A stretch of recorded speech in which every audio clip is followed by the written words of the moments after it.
This is your host, Kelly Vaughn.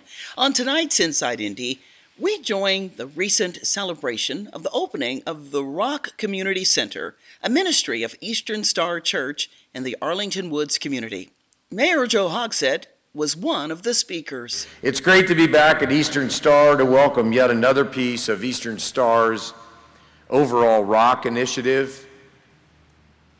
This program invests in the residents of our city who give me the most faith about the future of our city, our young people. So, for this inspirational effort, Eastern Star has the full endorsement of the city of Indianapolis. Together, we are helping bring about a better, a more prosperous community for all of Indianapolis's children. No matter the neighborhood, no matter the corner, no matter the zip code, we're here for them. And for that, as mayor, I cannot thank you enough. Today, we are celebrating collaboration and leadership. This building, with the investment of the Lilly Endowment, the members of the congregation, and the members of this city, will be a tool to enhance the opportunities for elementary students at Sankofa School of Success, as well as middle and high school students at Rooted School Indy. And there will be so many more children and youth that will also have their quality of life improved throughout the Arlington Woods community and the entire city of Indianapolis. The partnership that we've had with Eastern Star Church for many decades only adds to the work of reclaiming the community for the kingdom. When I think about my 12 years at being at Arlington Woods Elementary, I can't help to think that Eastern Star was there from the beginning. When we had this idea of how we wanted to reach our students through social emotional learning, Brother Darnay Scales came to me and he said, hey, we want to do a mentoring program at Arlington Woods. I said, I have some ideas, let's connect. And that's when we first started teaching social emotional learning to students throughout the mentoring program. And through that, we saw our conduct referrals decrease double digits. We saw our students' ability to understand themselves, how they showed up in the world and in their spaces, how to manage the emotions that they experienced, how to build positive relationships, and therefore make responsible decisions. We knew we had something. And so throughout the partnerships and throughout the work, we were then able to develop students who became leaders in our school. We created a safe and positive and healthy culture within our school, but we knew we couldn't stop there. With Eastern Star's partnership, we knew that in order to unlock their academic potential, we had to do that through technology. So therefore, the congregation raised thousands of dollars to ensure that our students were one-to-one with iPads and Chromebooks, the very first in IPS to be one-to-one. Thank you. And through that, we were able to increase our academic success in reading as well as in math, and we continue to do that today. The mission of Rooted is to provide students personal pathways to financial freedom. Rooted School hopes to be a leader in accelerating upward mobility for our students and families faster than the current projections in their community. We understand that schools are just one entity, a part of the larger community, and in order for this dream for our students and families to become a reality, we know that we cannot do this work alone and must continue to partner with our families in the community. As a school, we are looking forward to our extended partnership with Eastern Star Church, which will now include partnering with the Rock Community Youth Center for Youth and Children. The Youth Center's focus is to create experiences and exposures that develop our youth academically, spiritually, mentally, and professionally. And we look forward to partnering this summer to bring quality programming through the Indiana Summer Learning Lab. I remember Pastor Johnson about 4 or 5 years ago that this was a parking lot. And I remember after we finished Sunstone at Arlington Woods, maybe a month after we finished that, we came over and we walked over here and you said that we have to trust God and develop a place for kids in this community to have access to everything that other kids have throughout this city, state, and country at no cost and at a high level. And I'll be honest with you all, we did not have the $10 million in the bank to do this.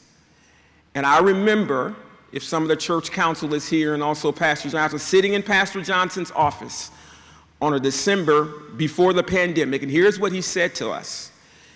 He said, we are going to do this. We have to move forward. He said, God did not bring us this far to leave us.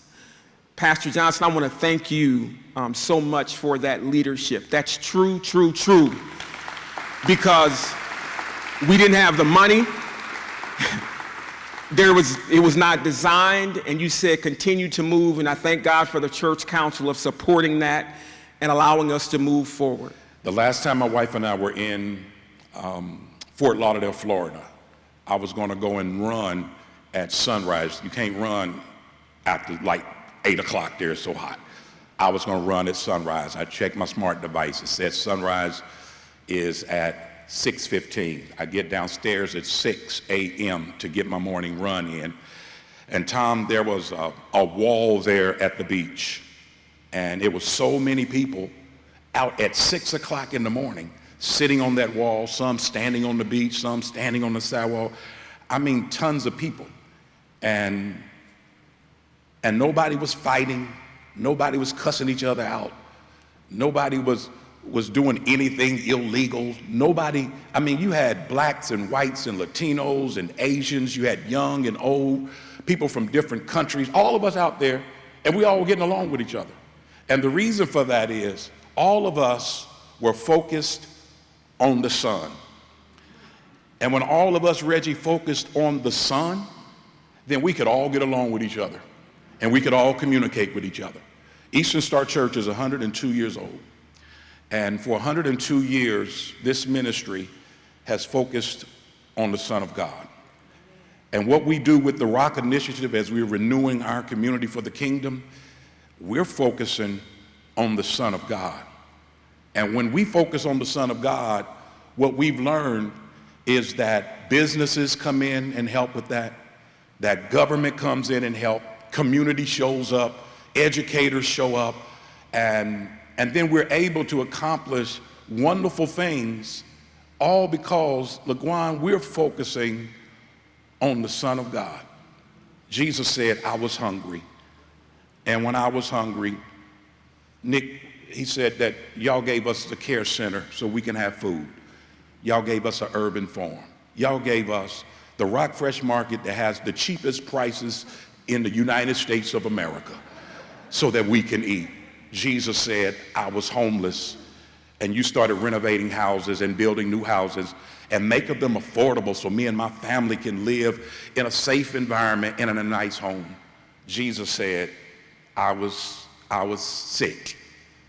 And Lois, Jesus said, when I was sick, y'all had health fairs and made sure that we had affordable health care for our families so that we could make it.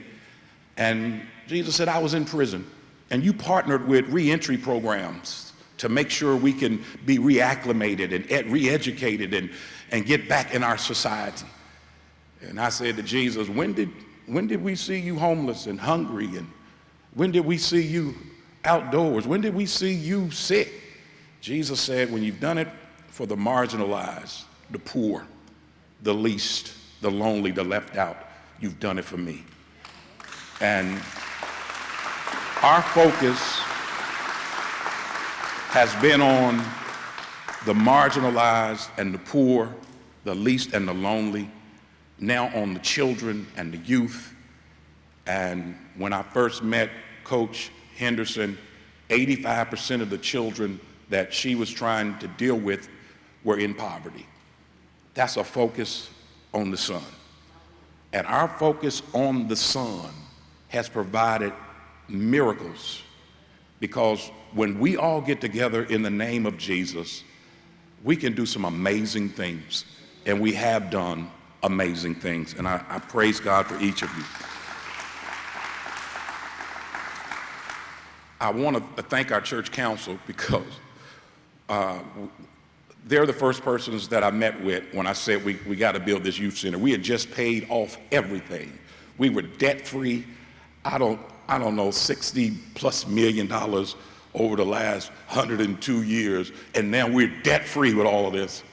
And I said, okay, we're getting ready to build this community center for children and youth. And one of the members of the church council was like, we just got out of debt, Pastor. I don't know, because we didn't have $10 million. I don't know if we need to go right back in debt. And I said, we're going to build this community center. Normally I ask, what do y'all think? I didn't do that this time. We're going to build this community center. And we had the meeting with the church, and everybody was in agreement. I said, now, y'all, we ain't got the money. If we're going to build it, it costs money to do this. And of course, the church is generous. We're doing our thing. And we didn't have the resources. And then the Lilly Foundation decided that, I don't know, it was $100+ million, and everybody was trying to get that grant money.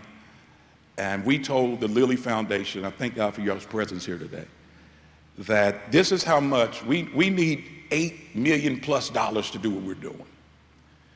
And they said, okay, well, you got to fill out you got to do the grant and all that, and Sonny helped us with that, and all the stuff you have to, y'all don't understand how many meetings and how much material they need. Nobody just gives you $8 million because you got a good heart, just know that. And then they finally made decisions, and they set up these times for each of the groups that would get the cut of the $100+ million that they were doing. And I didn't know how much they were going to give us. We needed $8 million. And then when they said, we're going to give you every dime you asked for. Yeah,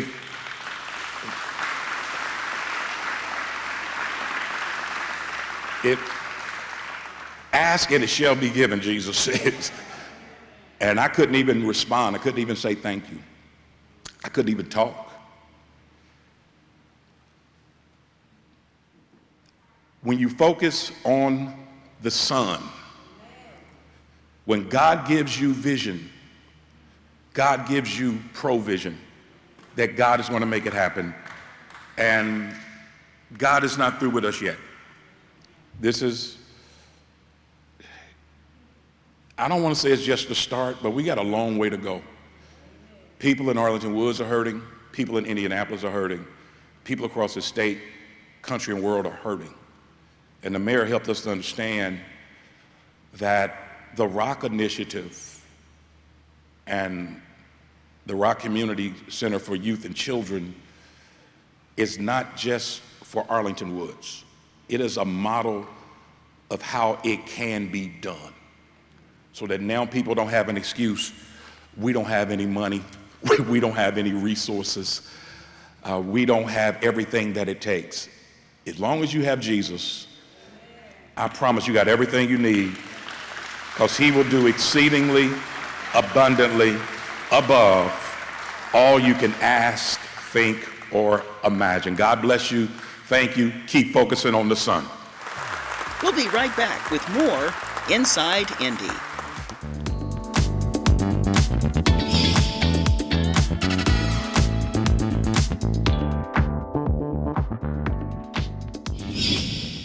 You've messed up your son's haircut. Do you try to fix it? Work with what you've got? Or show solidarity? Thank you, babe. You don't have to be perfect to be a perfect parent. Thousands of teens in foster care will love you just the same.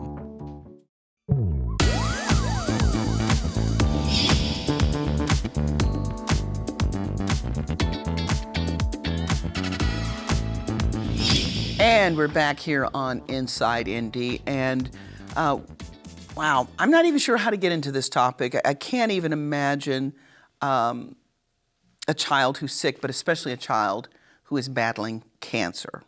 But we have Mandy Pietrykowski, who is with the Little Red Door Cancer Agency. She's the Chief Advancement Officer there, and she is joining us here on Inside Indy to talk about a camp for kids with cancer. Welcome, Mandy, to Inside Indy.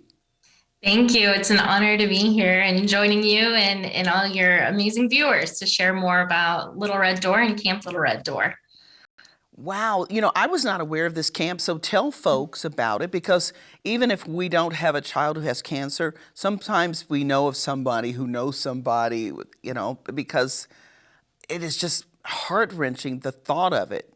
But you bring some joy through this camp, right?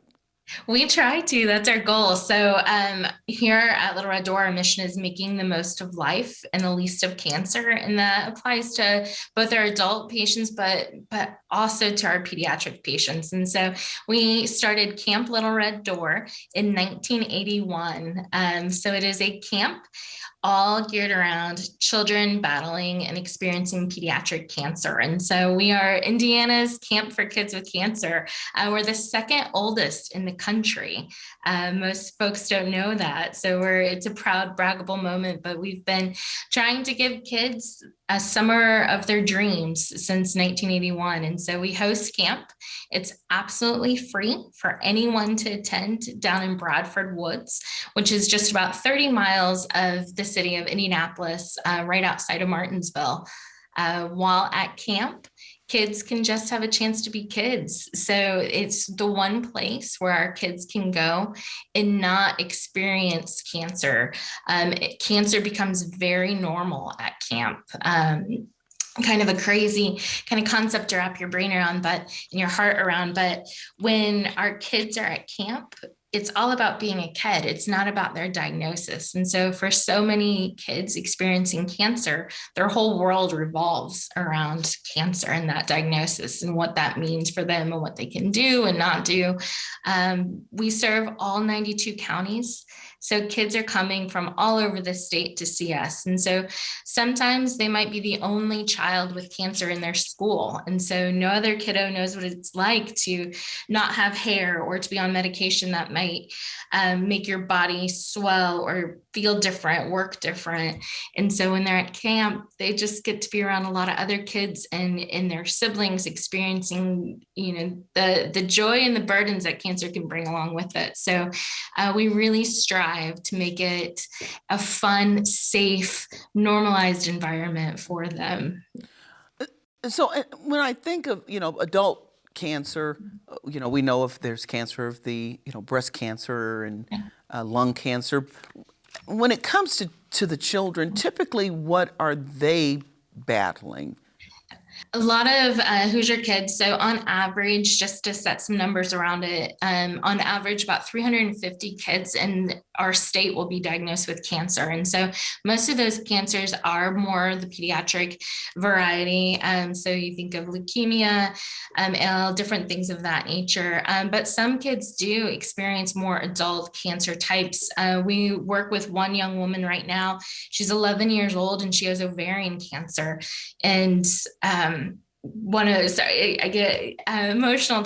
One of her biggest challenges and things right now going on in life is she wants to be a mommy when she grows up. And so, we're helping her and her family and working in conjunction with her care team, navigating what her childhood's going to be like going into being a teenager. And then, how she can hopefully be a mommy when she grows up and whatever style that has to look like or feel like for her. So a lot of kids will have more of those cancers that are considered the pediatric types, but we will see some families and some kids come through with very adult cancer types. And there's not enough research around right now to know why some of these kids are getting these certain types of more adult types of cancer.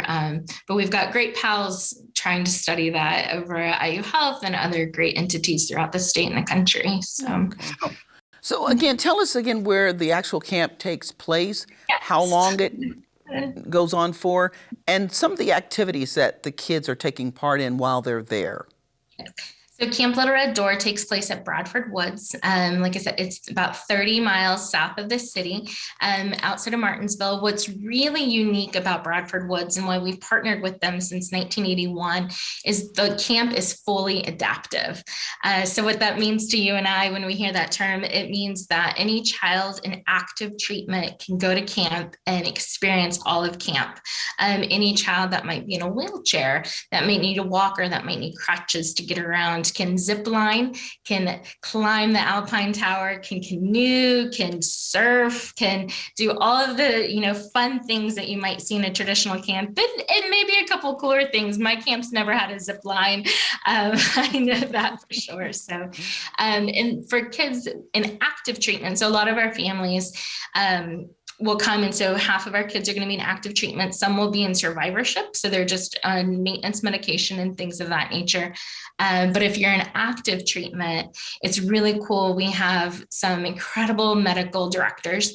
Our friends over at Riley Hospital for Children, and two of the medical directors come from Riley, and then a team of nurses. And so if your child's in active treatment, they can wake up in the morning, do the morning sing-alongs, go to breakfast, maybe take a lake swim, and then come to the clinic and do some treatment right there on site. And then if their care team deems it okay and safe and the kiddo wants to, they can go out and go back to lake swimming or climb the Alpine Tower or zip line or any activity that they want and rejoin their friends again. So we really try to build all of the activities around not letting, a diagnosis of cancer pause their childhood in any way. And so when they're there, they horseback ride, they canoe, they zip line, they make arts and crafts.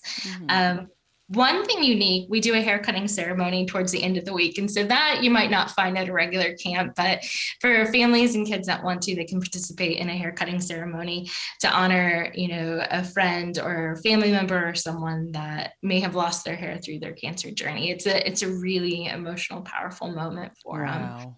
Wow, that is so cool. So if someone is watching and they would like for a child that they know or have who is battling cancer, how do they get involved, and how do you get people to be a part of the camp? Are you in touch with the various clinics? How does that happen? Great question. To get involved with camp, you can self-refer by going to our website, littlereddoor.org. You can find it under our services. We've got a drop down that says Camp Little Red Door. You can learn more about the medical directors, sign up for a camp that I was sharing about at Bradford Woods. So that takes place on June 19th this year through the whole week, June 19th through the 21st. But you can also learn about some of the other camp opportunities we have.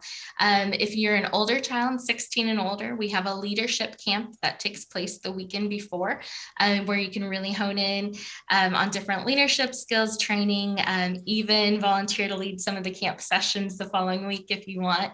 But also day camp is a newer camp we offer. And so that is July 11th through the 15th. So if there's a family listening now that's like, I don't know if I'm ready for the overnight camp experience, day camp is a great alternative where their kiddo can come and still get all of the joys of camp, but it'll be camp in the city, housed right here at 1801 North Meridian, and families will be able to go explore the city. So they'll drop their kiddos off in the morning, and a sibling or a friend can come to all of our camp experiences with the camper. We find it's really important to offer that respite care for everyone involved in the family and touched by pediatric cancer. So they can come and explore the city with us for the week. We also offer a family camp. You'll find that on our website. If the whole family wants to come and sleep over at Bradford Woods for the weekend with us in a cabin, we offer that in the late fall. So all of that information can be found on our website at littlereddoor.org under services. And then if they're talking to their care team, I really encourage families to connect with their doctor, their nurse, their social worker, their child life specialist. They'll be able to share more about Camp Little Red Door from their eyes and through their perspective. A lot of our families are referred through Riley or through Peyton. So we work a lot with them. Okay. So is it free? You said, is it free? It is. Oh, sorry. Camp is absolutely free. So through the generosity of the community and donors, we haven't charged a camper to attend any of our camps for the last 20 years. So we're really proud about that. So often we find with a cancer diagnosis, even if you have the best of insurance, you're going to quickly qualify for a lot of services. So we just cut that right out for everyone. So camp is free, and we welcome anyone to come that's been impacted directly by pediatric cancer throughout the state of Indiana. Okay, and as we wrap up here, volunteers, I would take it, you take volunteers? Yes.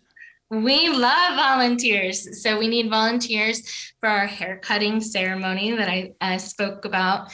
We also, if you have a nursing background, please reach out and give us a call on our website. You can find information on how to volunteer there.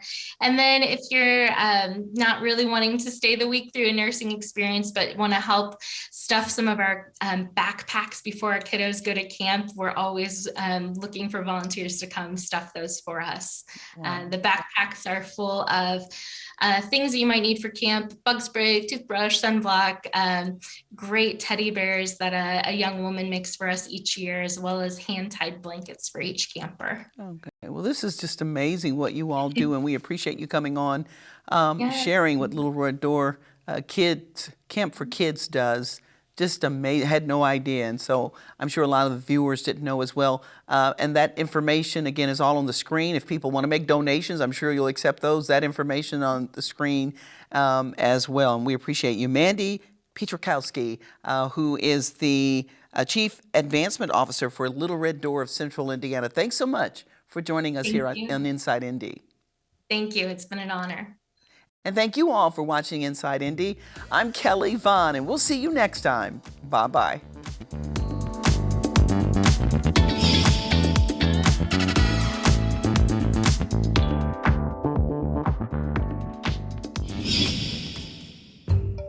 Hi, my name is Suzanne Kamara. We love making a difference in the lives of people with various skin conditions. Join us in assisting people internationally with tuition assistance, food and clothing, and medical care while raising awareness about their conditions and empowering people with the tools they need to be successful.